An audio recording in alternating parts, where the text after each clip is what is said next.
السلام علیکم، welcome to my YouTube channel. I am psychologist Lubna. آج ہم بات کریں گے ایک ڈس آرڈر ہے جو اسٹریس سے ریلیٹڈ ہے، یعنی کہ اسٹریس کی وجہ سے وہ ڈس آرڈر ہوتا ہے، جس کا نام ہے ایکیوٹ اسٹریس ڈس آرڈر.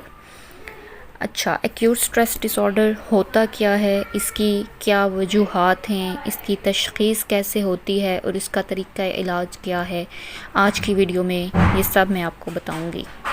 سب سے پہلے ہم بات کرتے ہیں کہ ایکیوٹ اسٹریس ڈس آرڈر ہوتا کیا ہے. Actually acute stress dis order جو ہے وہ ایک سائیکولوجیکل کنڈیشن ہے جو کسی بھی ایکسیڈنٹس یا کسی بھی سچویشنز ٹرامیٹک سچویشن کے بعد رونما ہوتی ہے. جیسے کہ آپ کے ساتھ کوئی حادثہ پیش آ جائے، لائک کسی کے ساتھ کوئی کار ایکسیڈنٹ کا کوئی انسیڈنٹ ہو جائے، یا کسی کی موت واقع ہو جائے، کسی اپنے کی موت واقع ہو جائے، تو آپ یا تو وہ اس حادثے کا خود سے شکار ہوں، یا اگر آپ کے کسی قریبی یا کسی دوست کے ساتھ وہ حادثہ پیش آیا ہو، یا آپ خود اس حادثے کو دیکھ رہے ہوں، تو آپ اس ڈس آرڈر کا شکار ہو سکتے ہیں. اگر یہ حالت ایکیوٹ اسٹریس ڈس آرڈر 1 مہینے کے اندر ٹھیک ہو جاتی ہے تو یہ acute stress dis order diagnose ہوتا ہے. اگر یہ 1 ماہ سے زیادہ ایکسیڈ کرتی ہے تو اس کو post traumatic stress dis order کہا جاتا ہے. بہت سے لوگ ہیں جن کو ایکیوٹ اسٹریس ڈس آرڈر ہوتا ہے، ان کا پراپر ٹریٹمنٹ نہیں ہوتا اور وہ لمبے عرصے تک جاتا ہے، تو وہ PTSD کا شکار ہو جاتے ہیں، یعنی کہ post traumatic stress dis order کا. PTSD اور ASD کی جو علامات ہیں وہ ایک جیسی ہیں. ASD کی علامات جو ہیں وہ حادثے کے تیسرے دن سے لے کر 1 منتھ تک، یعنی 1 ماہ تک اگر رہیں اور اس کے اندر وہ اگر ٹھیک ہو جاتا ہے، 1 منتھ کے اندر اگر انسان ٹھیک ہو جاتا ہے تو وہ ASD ڈائگنوز ہوگا. اور اگر 1 ماہ سے زیادہ وہ علامات برقرار رہتی ہیں تو پھر آپ کو PTSD ڈائگنوز ہوگا. اب ہم بات کرتے ہیں کہ اس کی علامات کیا ہیں، ایکیوٹ اسٹریس ڈس آرڈر کے سمٹمز کیا ہیں. سب سے پہلے جو آتا ہے وہ ہے انٹروژن سمٹمز، یعنی یہ ساری جو سمٹمز ہیں یہ آپ کی سائیکولوجیکل سمٹمز ہوتے ہیں. یہ آپ کی ڈیلی لائف کو بھی افیکٹ کرتے ہیں. ان میں جو آتی ہیں وہ سب سے پہلے آتا ہے کہ flashbacks of the traumatic events, یعنی کہ آپ کو حادثے سے متعلق فلیش بیکس آتے رہتے ہیں. اس کے علاوہ آپ کو بار بار ایسے خواب آئیں گے جو حادثے سے متعلق ہوں گے. سیکنڈ نمبر پہ آتا ہے اوائیڈنس سمٹمز، یعنی کہ آپ حادثے سے متعلق وہ چیزیں نظر انداز کرتے ہیں جو آپ کو حادثے کی یاد دلاتی ہیں. سب سے پہلے اس میں آتا ہے کہ آپ حادثے سے متعلق جو خیالات اور یادداشت ہوتی ہیں ان کو نظر انداز کرتے ہیں. اس کے بعد آپ ایسی جگہوں یا ایسے لوگوں کو نظر انداز کرتے ہیں جو کہ آپ کو حادثے کی یاد دلائے. 3 نمبر پہ آ جاتا ہے ڈسوسیٹیو سمٹمز، یعنی یہ آپ کی ایموشنل فیلنگز ہوتی ہیں جو کہ آپ ان کو اگنور کرتے ہیں، اوائڈ کرتے ہیں، کیونکہ آپ نہیں چاہتے کہ آپ اس انسیڈنٹ کو ریپیٹ کریں. اس میں آتا ہے سب سے پہلے ڈسوسیٹیو ایمنیزیا، یعنی کہ آپ حادثے سے متعلق کچھ علامات جو ہیں وہ بالکل بھی نہیں دہرا سکتے. اس کے علاوہ آپ ایموشنلی بھی ڈیٹیچڈ ہو جاتے ہیں. اچھا، اس کے علاوہ اراؤزل سمٹمز آتے ہیں. اراؤزل سمٹمز وہ والے سمٹمز ہیں جو کہ فزیکل ہوتے ہیں. اس میں سب سے پہلے جو سمٹم آتا ہے وہ ہوتا ہے انسومنیا کا، یعنی کہ آپ کو سونے میں مشکل آتی ہے، آپ مشکل سے سوتے ہیں یا سوتے ہوئے بھی آپ کو مشکل ہوتی ہے، جیسے کہ خواب آ جاتے ہیں. اس کے علاوہ آپ کی توجہ میں خلل آتا ہے، یعنی ڈسٹریکشن آف یور اٹینشن، آپ کی توجہ جو ہے وہ ایک جگہ پہ نہیں رہتی. نمبر 3 پہ آتا ہے کہ آپ اپنے جو ماحول ہوتا ہے اس سے بہت زیادہ الرٹ رہتے ہیں.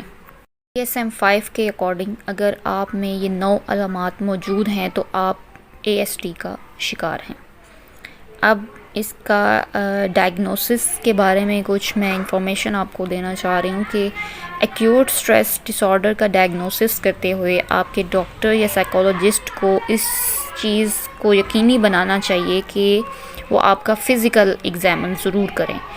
یعنی اگر آپ ASD کے سمٹمز ان کو لگتے ہیں تو ان کو چاہیے کہ وہ آپ کا فزیکل ایگزامن اور میڈیکل ہسٹری کو ضرور چیک کریں، کیونکہ ASD جو ہے اس کے ساتھ ساتھ ٹریکیڈیا یعنی کہ ہارٹ بیٹ کا تیز ہونا بہت کامن ہے، اس میں آپ کی دل کی دھڑکن بہت زیادہ تیز ہو جاتی ہے۔ جسمانی معائنہ اور آپ کی جو میڈیکل ہسٹری ہے وہ بہت امپورٹنٹ ہے اس کے ڈائگنوسس میں، تو آپ کے مینٹل ہیلتھ پریکٹیشنر کو چاہیے کہ وہ اس چیز کو بالکل اپنی نظر میں رکھے۔ اب بات کرتے ہیں کہ اس کی وجوہات کون کون سی ہیں، کہ کون کون سے کازز ہیں جو ASD کو ٹریگر کرتے ہیں۔ ASD میں آپ کسی حادثے کا شکار ہوتے ہیں یا کسی حادثے کو ہوتا ہوا دیکھتے ہیں تو آپ ASD کا شکار ہو جاتے ہیں۔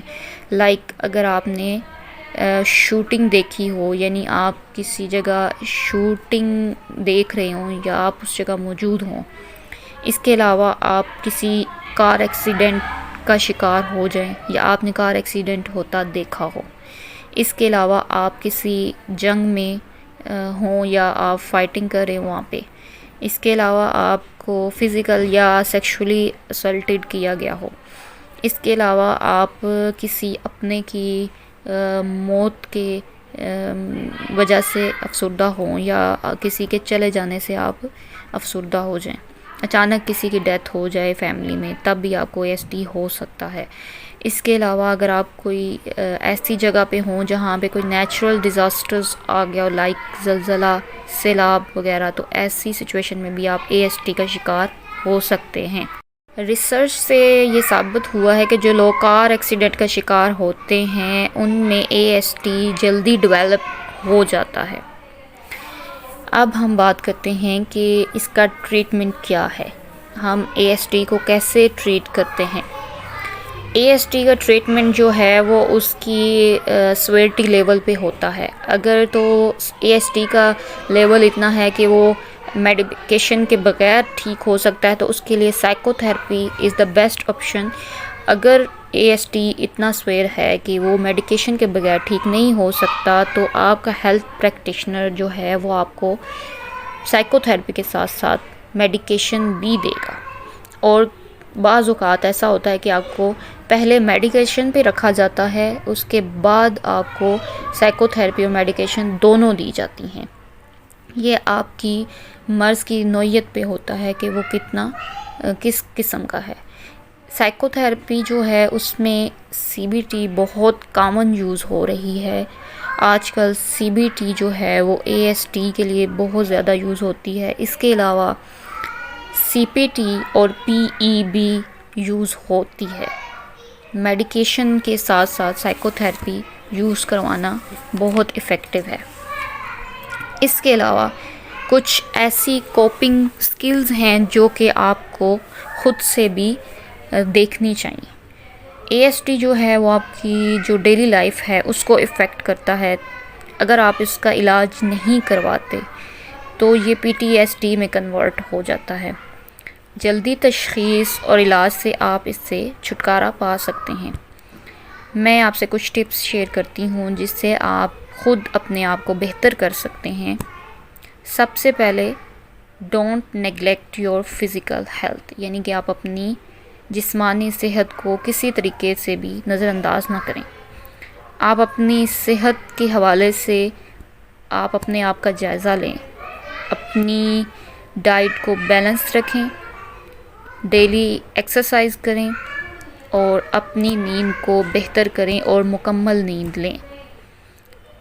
ایک اور چیز جو ہے یہ کہ surround yourself with family and love one, یعنی آپ اپنے آس پاس کے لوگوں کے ساتھ اپنے آپ کو محفوظ تصور کریں، اس سے بھی آپ بہت زیادہ اس چیز سے نکل سکتے ہیں۔